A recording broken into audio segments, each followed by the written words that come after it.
Hello everyone, welcome to Open House Thursday on Your View. I am Mariah Afolabi, and as always, I never do this alone. I have my lovely co-host. Hi ladies. Hi. Mary in the building. Let me do YK yet. So what are you having? You having tea or coffee? I'm having tea. Oh, good. This is my own special brew. Oh, nice. Yes. So how have you been? Very well, Any interesting things going on in your life, Mary? I want to rant about something. Go ahead. Go ahead. Why is it that Nigerians, we have a problem introducing ourselves? And let me tell you what I mean. Somebody walks up to you and says, I know you now. Are you not Mary?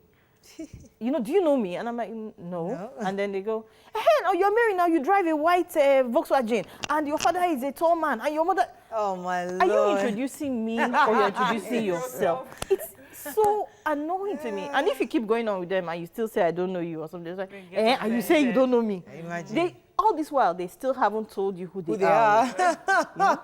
Well, interesting. I sort of understand. If I know so much about you, how can you say you don't know Even even a that little is an bit African about thing, me? Jerry. It's not you that we grew up in the same neighborhood. Exactly, and then now you're forming. Now you're forming. Hi, Miriam. I'm doing good.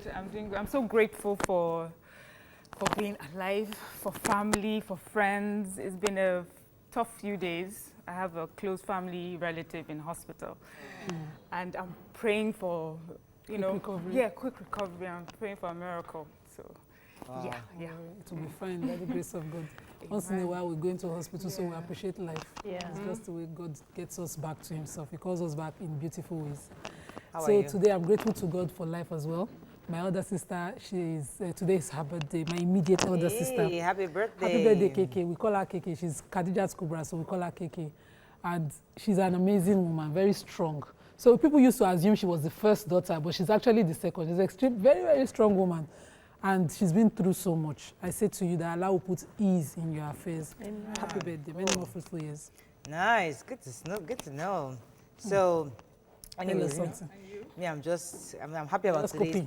I'm happy about today's topic today because honestly, I'm constantly having battles with the kids. I'm not sure I understand them. I'm not sure they understand me. You don't understand the changes that is happening to you. Okay, to me, right? Yes. Because honestly, I'm constantly being upset, constantly shouting, Even my husband is like, take it easy now. This is not your first pregnancy. Like, this one is different. I am just angry. So I'm really excited. Today we'll be talking about understanding our kids better. So I'm really looking forward to it. Anyway, let's quickly go on a break. When we come back, we'll go through the front pages of the newspaper. Stay with us. We'll be right back.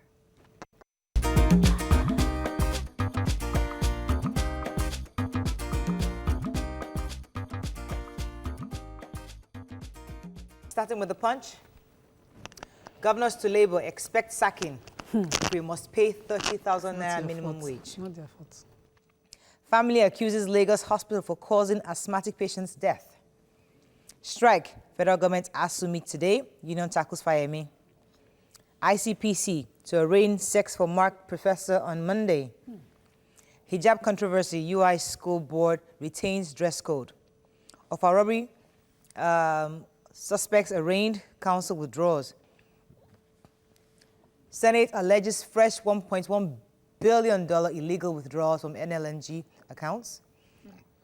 Obasanjo calls for constitution amendment to allow youths to participate in politics. Faulty microphones. Reps adjourned for third time in 1 week.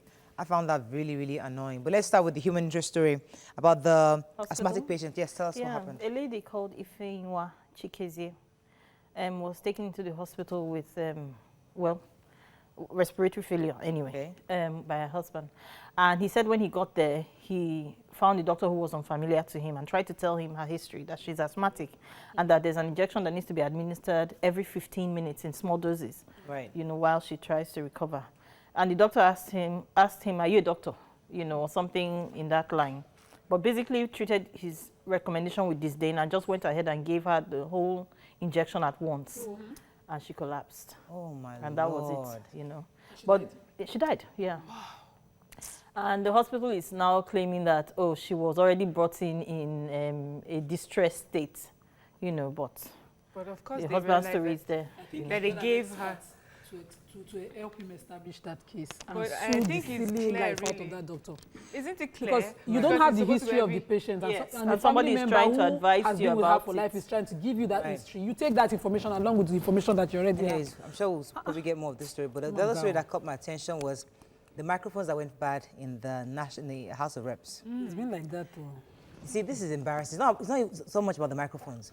It's about the fact that we have a whole hall full of leaders who are clueless as to how to maintain. They're saying that these things have been here since 1999, and I'm thinking, and every year in, year out, there's a budget for maintenance of that, for computers, maintenance of the House of National Assembly. Do we also mention the increase in their sitting allowance? Yes. That, you know, so they keep doing? you have a budget to run that entire arm of government, and yet you have microphones since 1999 that is not working. And I say the technicians have done all they can do, because they've actually had to adjourn 3 times within a week. Suspicion.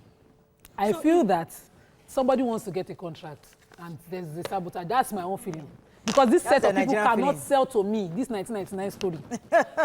they need someone to get a contract. So if our leaders cannot maintain, how do we expect them to make better decisions in future? This just shows you how they take issues generally. I mean, as you said, if you cannot handle this, what can you handle? Basic microphone. And I think it's okay. Moving on to the nation. Governors, states can't pay 30,000 naira minimum wage. Pictures here of some mansions. Dasuki, Dezani, Shema Fayoshe houses, top list of seized assets.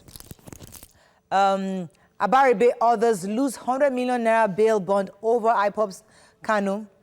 Of a robbery, suspects have no answer. Sex for Marks, ICPC to arraign ex-OAU done. And 2019, Nwabweze leads campaign for Atiku. So the OAU lecturer. Yes, so. You know, the one for the popular one that, you know, had the sex for Marks issue. And the panel that was put up together in Ife at the time indicted him. Fortunately, we're having progress. So he's going to be prosecuted by the ICPC for, what was the conduct that was clashing with his job share, something related. Okay. So yes, I did. But my question is, why is it ICPC? It just seems like what they do is corrupt practices. I know these are other related offenses, but corrupt practices and other related offenses. Don't you think it's corrupt? Don't you think it's corrupting? Corrupt practices, I mean, always be financial. That's what they're suggesting. That's everything. So maybe that's what sexual harassment. Don't you think? Financial is dealt with the EFCC. When you have issues around your procurement, you have issues concerning procurement, you have issues concerning but if somebody sexually harassed somebody around your job. No, it's corrupt because he's using his position to try to take advantage of the situation. I don't agree. There are 2 things.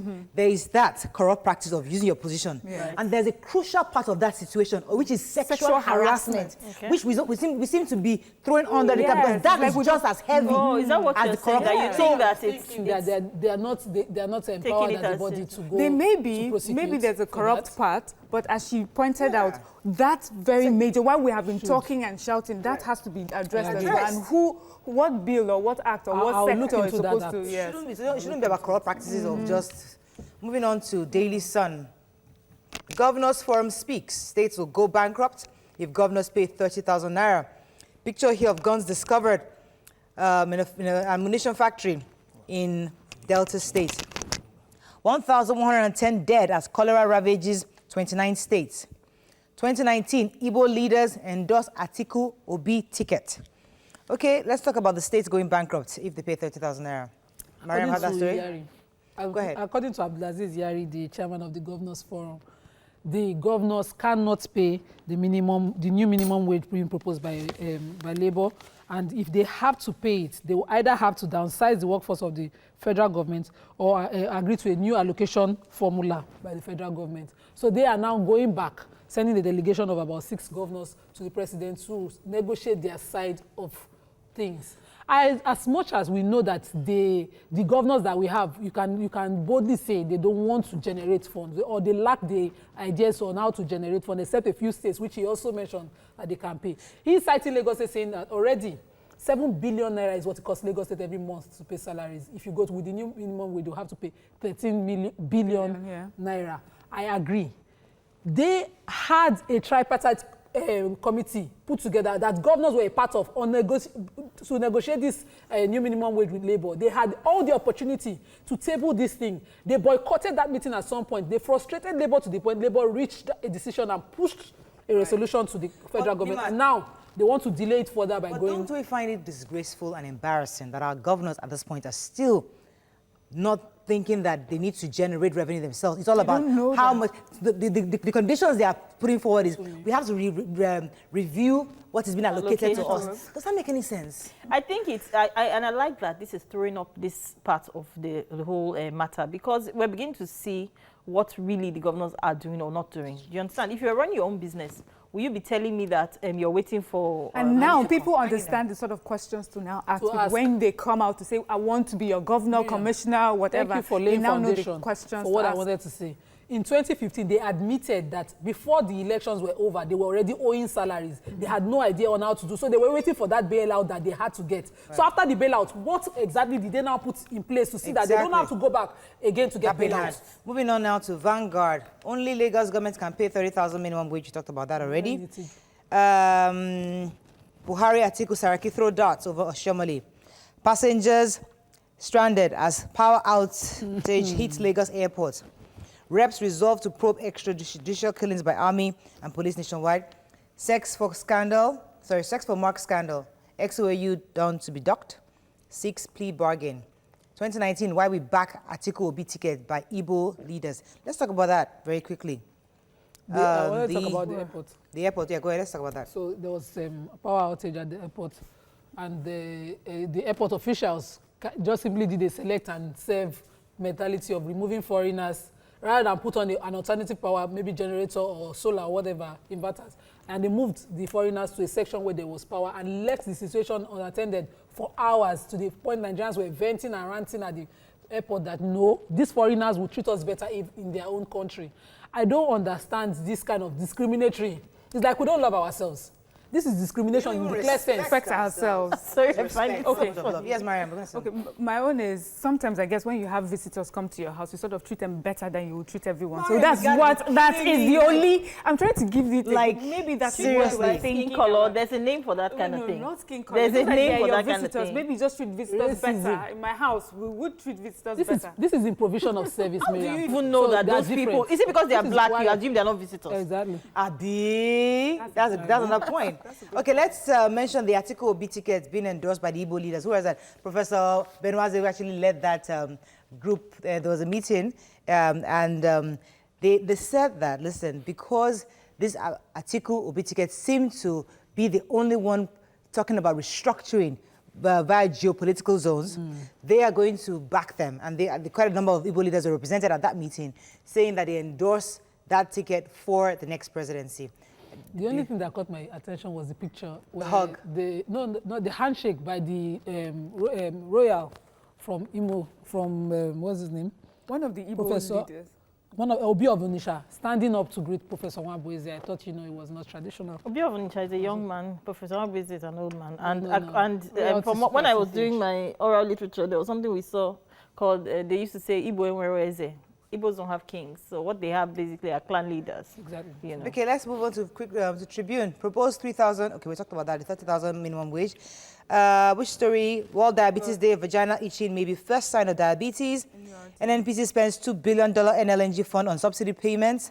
Ogoni cleanup to begin as federal government gets $180 million from oil companies, and NURT members shot as police hoodlums clash at the motor park in Osun State. Who has that story? I have. Go ahead. So there's this man, Afiz. He works with NURTW.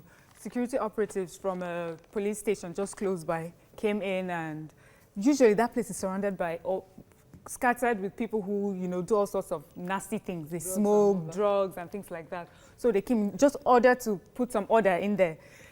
And then it turned to a clash between the security operatives and these hoodlums. And they mistakenly shot at this man. NURTW, let's not even go into that. All right, unfortunately, we've run out of time on front page. Yeah, that's all we can take. Let's go on a break now. It's Thursday. We're continuing our series on parenting. Find out more after the break. Stay with us. We'll be right back.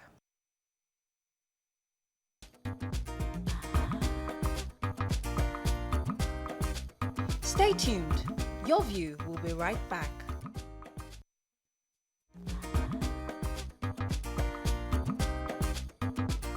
Welcome back to Your View. Thanks for staying with us. Have you ever wondered what goes on in the minds of your children? Today we'll be unearthing the minds of a child. Unfortunately, our guest is not here yet, so we're going to start the conversation, which you can join. Call us on 070-806-68014. You can also tweet to us at TVC Connect. Please hashtag YourViewTVC so we can read your tweets. As I said, our guest is on the way. We invited a clinical psychologist who actually understands the mind of children. And we wanted her to help us understand how children think per time, per age, where they are, and how we can connect better with them. But we were told that she'll be here in a few minutes. But while she's here, while she's on her way, have you guys ever had this feeling that you're not understanding this child, what their needs are, or understanding what goes on in their mind? Because I have recently been in this kind of dilemma of how do I show this girl I love her? Because she's constantly convinced that I don't. And it's not as if I don't, it's just that she's just constantly bugging me that, oh, I'm not laughing enough, I'm not smiling at her. And I'm there doing something else. And she's just, Mommy, why are you not laughing? Why are you not smiling? And I'm thinking, I'm okay, I'm just thinking.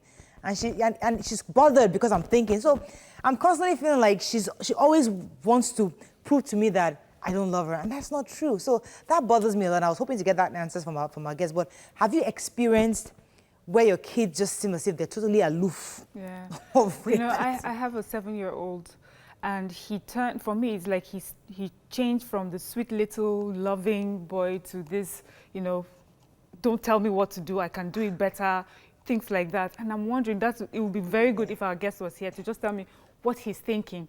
The other day, he was saying to me that, you don't spend time with us. I said, but I'm here. He said, but when you're here, you're doing something else. You don't play with us. You don't...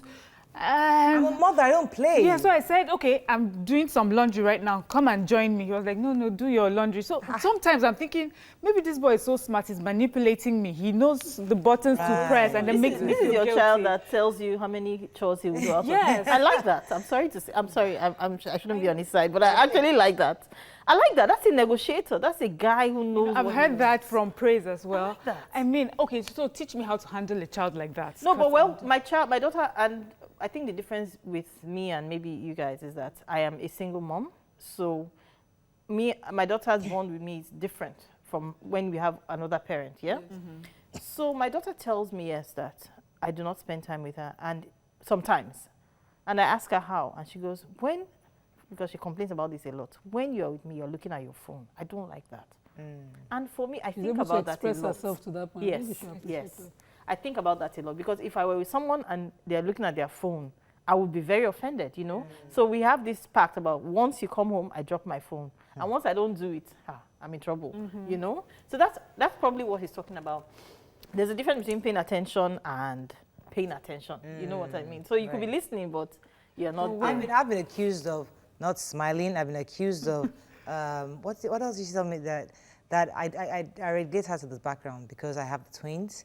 I don't hug her, and I'm thinking, listen, let me go. I don't want to be hugged. I just want to be left alone. Please stay. I come home and she runs out and hugs. I'm like, listen, you just don't. I mean, personally, not I don't like the hug. It's like I like my space. So she wants to hug me, and I'm like, take it easy. Okay, let me do the hugging, so I can come down and hug you. But she wants to wrap me all over my tummy, and I'm like, there's a baby in there. Take it easy. So we have we're constantly clashing on that because she just wants to be playful, and I'm like, please.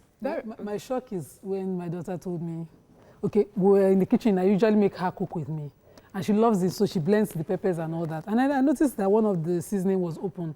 I said to her, who opened this seasoning? I didn't finish cooking yesterday. When was it open? She said, it's not me. I said, there's no way.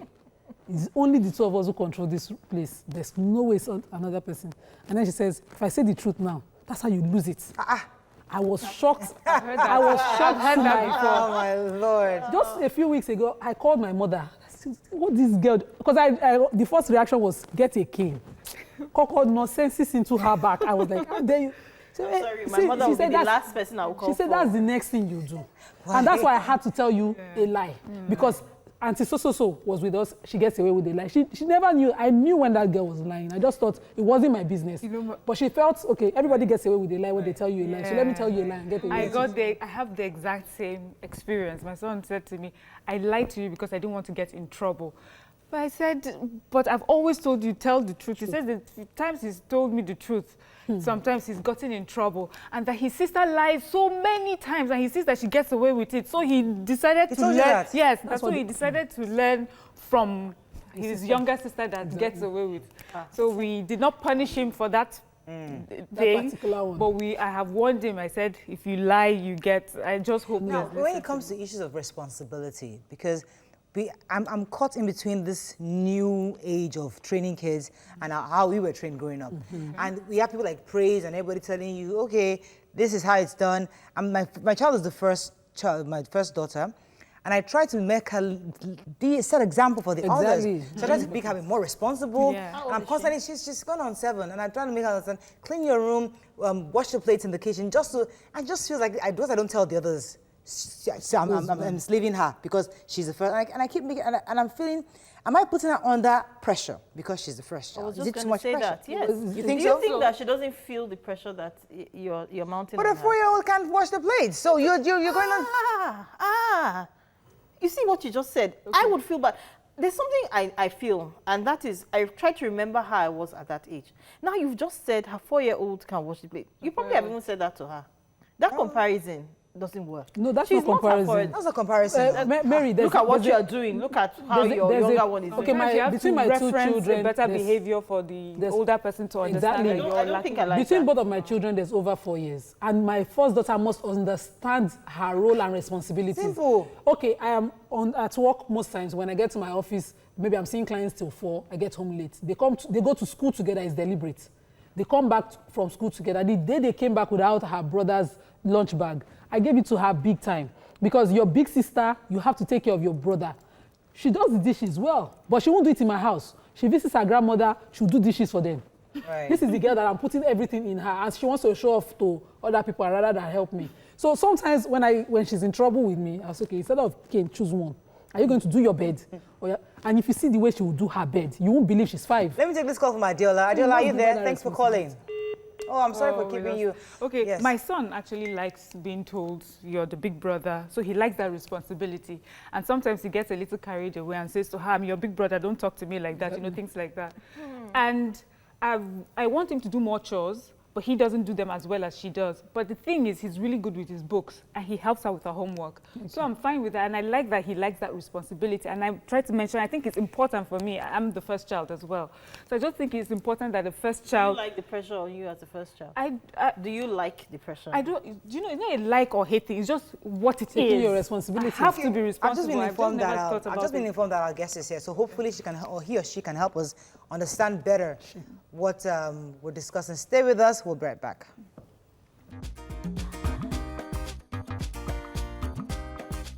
Stay tuned. Your View will be right back.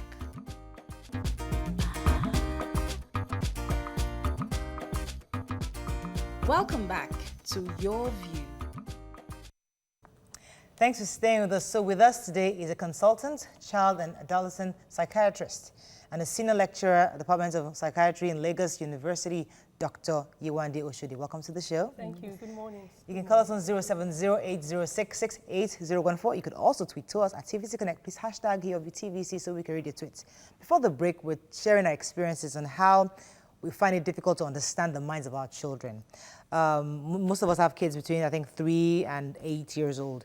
And of course, there are more kids out there, but the point is that how do we better understand the developmental stages of these kids that affects how they behave within the home and outside the home? First of all, thank you. Thank you for putting this together. I think it's a very important part of our growth as a nation, as a people, because if we do not get parenting right, you know, in the long run, it's going to affect the outcome of the kids we see. Sure. And you may want to wonder whether something has changed about the way we're parenting currently that's reflecting in what we're seeing in society. So it's, I think it's a very important thing. When you think about children and how we handle them, we need to first of all understand how they develop. And when we say development, they develop physically, but they also develop, mentally and psychologically. So there are certain things that you expect at certain ages of development. I don't know how much of that you want me to it's okay, talk but about here. One of the things we said earlier, because I complained about the fact that my daughter she's 6 going on 7, and she's almost constantly demanding of affection. I'm available. I mean, I leave the office at 5. I'm home 5:10 or 5:05. I help them with the homework. I sit down with them.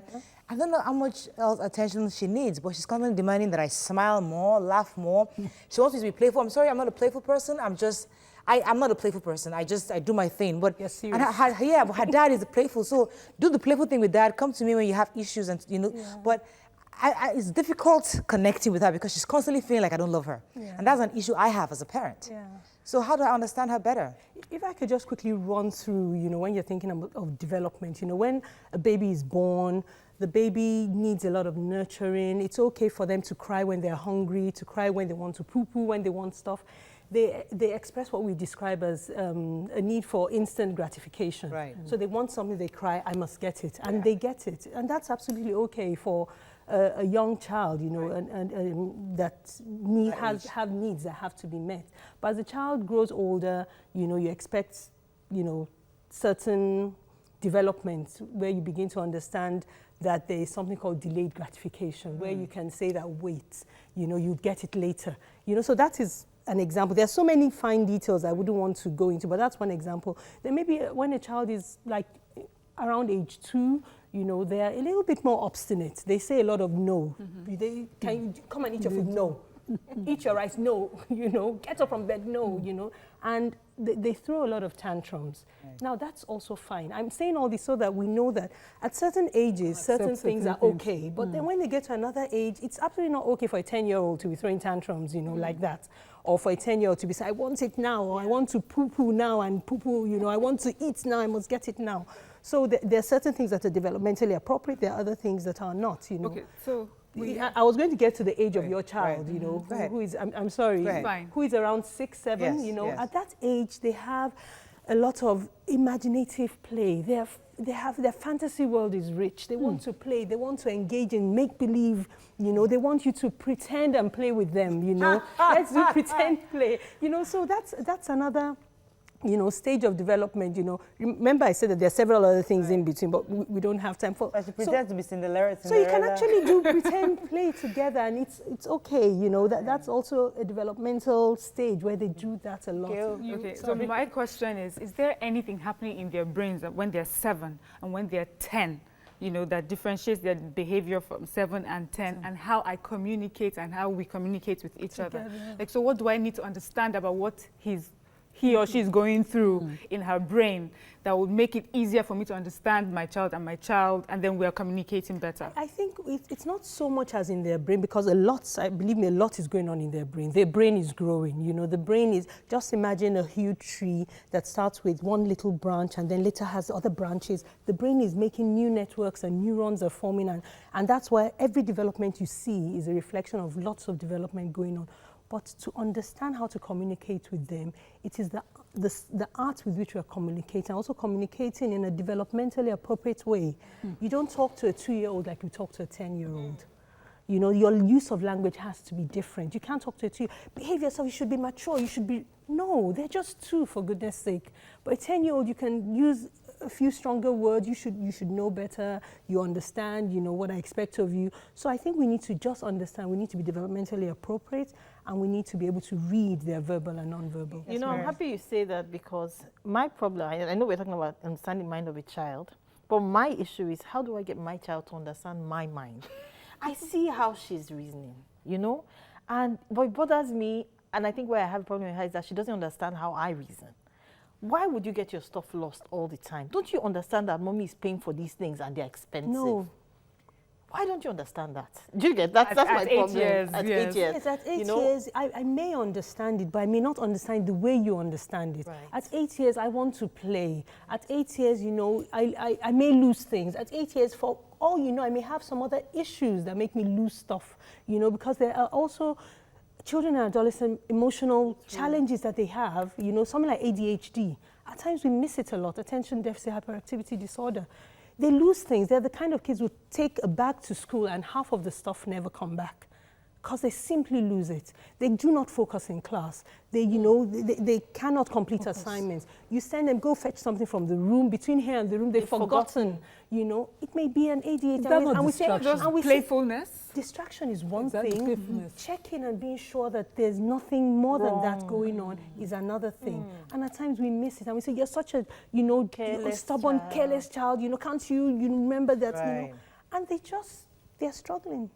And, Wait, so as a mother, you notice that. Do you go to the doctor? Who do you go to next? So let's let's calm down. Everyone is not ill. Right now, thinking he forgets everything. You know, but I think we need to just be mindful and know that there are certain things that we must excuse because of age and understand and keep on teaching. They are growing, they are learning. So we don't give up on that ability that, you know, and give them that confidence, that sense of capacity that I know you can do this, you know. I know you're trying. Let's it not be all about, you know, scolding them. And let me take this call from Adiola. Adiola, are you there? Thanks for calling.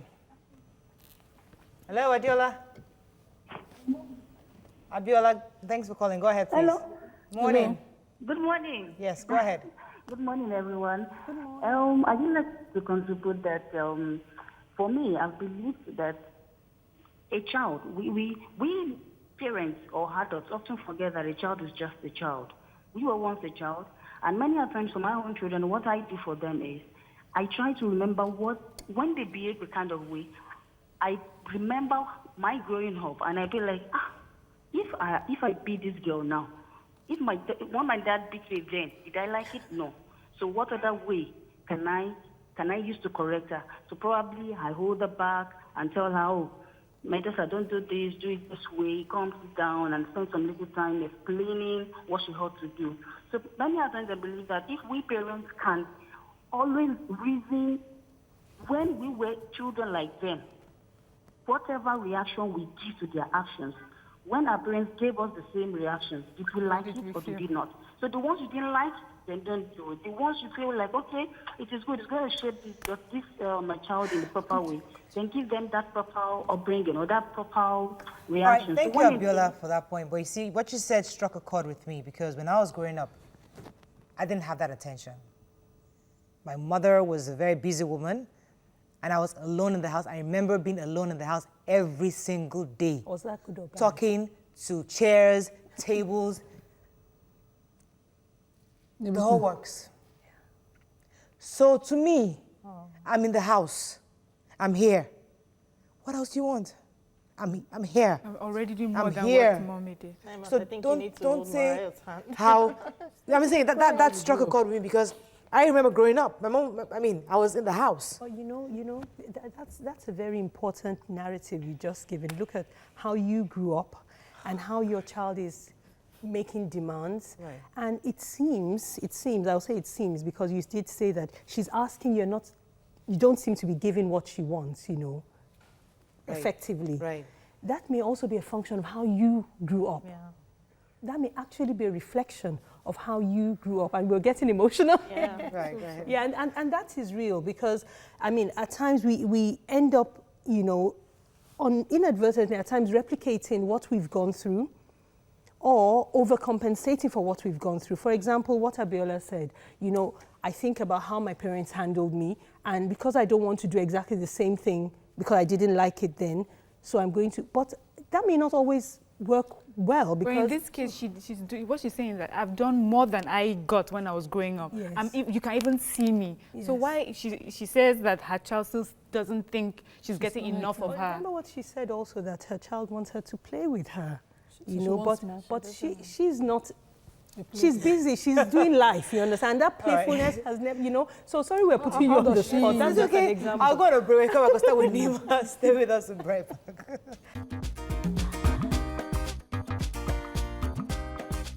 Stay tuned. Your View will be right back.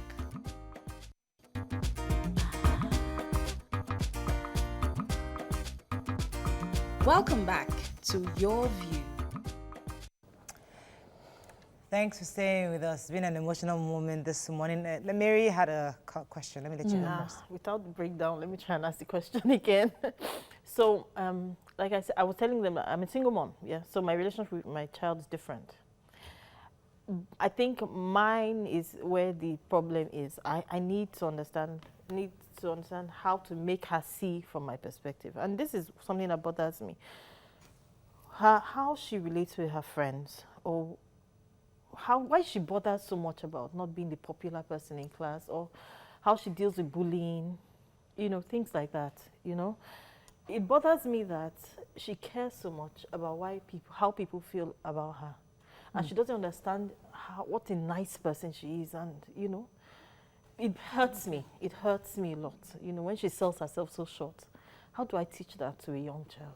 Well, it's, parenting is one job that no one gets prepared for, sort of. You don't get to go to a school to be a parent. So at times we find ourselves learning on the job. So it's going to be a lot of learning on your part on how to, for example, build her self-esteem, make sure that she's strong in her, knowing herself, her own strengths and her own positives, so that the people on the outside cannot strip her of that.